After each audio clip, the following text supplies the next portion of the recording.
Hi everybody, Central from Cosplay here, and welcome to part 2 of my Hornet Cosplay series. If you haven't seen part 1, I highly recommend you watching it before you jump into this part. In this video, I'll be covering how I made Hornet's outfit. And without further ado, let's get started! To begin the overcoat, I started off by taping 2 sheets of 11-inch by 17-inch copy paper before marking out my measurements with a pen and cutting the shape out for the front panel. I duplicated the same steps with the back panel, except that I added an extra 4 inches for movement space. Once I was done creating the templates, I laid the pattern for the front panel with the written instructions face up over a length of smoothed out burgundy red suede and pinned the entire paper pattern down onto the fabric and cut around the perimeter. After removing the pins from the fabric and template, I repeated the same steps for the other front panel, except that I laid the template with the written instructions face down to mirror the piece. Since I wanted the overcoat to be flowing and I had more than enough fabric to do so, I laid the template for the back panel on top of a folded leaf of burgundy red suede in which the center was sewn together with a straight stitch at an angle, and did the same thing as the front panels. With all 3 pieces cut out, I pinned the front and back panels of the coat together before sewing them down with a straight stitch, and after I removed the pins, I hemmed the raw edges and ended up with this. The final step that I did for the overcoat was use this beautiful golden braided trim I bought from Joanne and sewed it by hand around the entire perimeter of the coat and around the armholes. And this is the finished product. On to the next part! Prior to Hornet's concept design, I made a sleeveless pop collar dress that was made of the same red burgundy suede that I used for the overcoat, and instead of starting from scratch and knowing that this dress will not get much use on its own, I decided to incorporate it into the design and add some sleeves to get the final product for the Princess Knight. So to make the sleeves, I started off by making a paper template that consisted of 2 pieces, one being a 3/4 poof sleeve that abruptly stopped a little below the elbow and the second part continuing from just below the elbow and stitches in at the wrist. Satisfied with the design, I laid the paper patterns over a folded length of leftover burgundy red suede that came from the overcoat, making sure to pin through both the paper and fabric before cutting it out and pinning the top end of the wrist portion with the bottom end of the puffy sleeve and sewing them together with a straight stitch. Once I removed the pins, I hemmed the raw edges of the sleeve where my hands would come out and then folded the sleeve over itself with the right sides facing each other before pinning it in place and sewing them together with a straight stitch.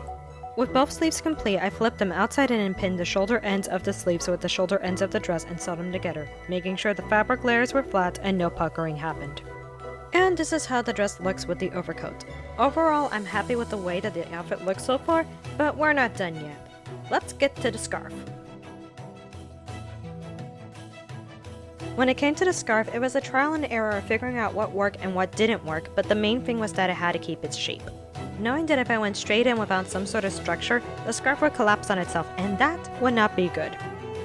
So off camera, I made a base that consisted of 2 layers of sturdy furniture fabric that was sandwiched between a long length of red burgundy suede that will slip over my head and keep its shape. With a triangular piece of the same fabric that was hemmed around the edges, I started testing out what folds worked with my outfit, and when I got the desired outcome, I pinned the fabric in place and carefully sewed across it with a straight stitch before attaching it onto the base. Because there was an ugly part of the scarf where the triangular fabric didn't reach, I created 2 long asymmetrical hemmed tails from the last bit of suede fabric before pinning it to the inside of the scarf, sewed it on, and ended up with this. Sometimes what you design in your head versus what you will design in real life can be a little bit different, but I am happy with the way that the scarf turned out, and let's move along to the next part. The last part of the outfit that I worked on were the gloves and leggings, so let's make these quickly. For the gloves, I traced my hand on a sheet of paper and cut out the pattern before laying it on 2 layers of black stretch velvet with the right sides facing each other.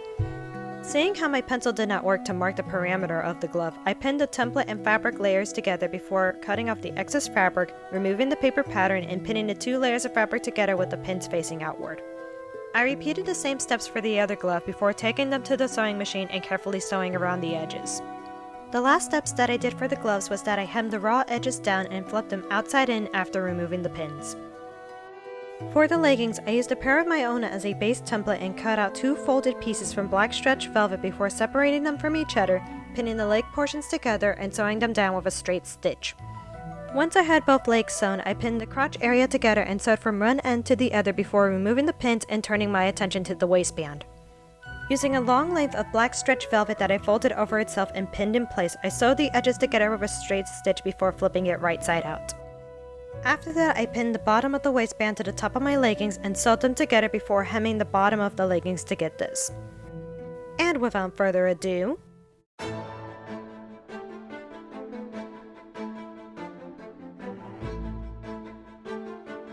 and this is how Hornet's outfit turned out.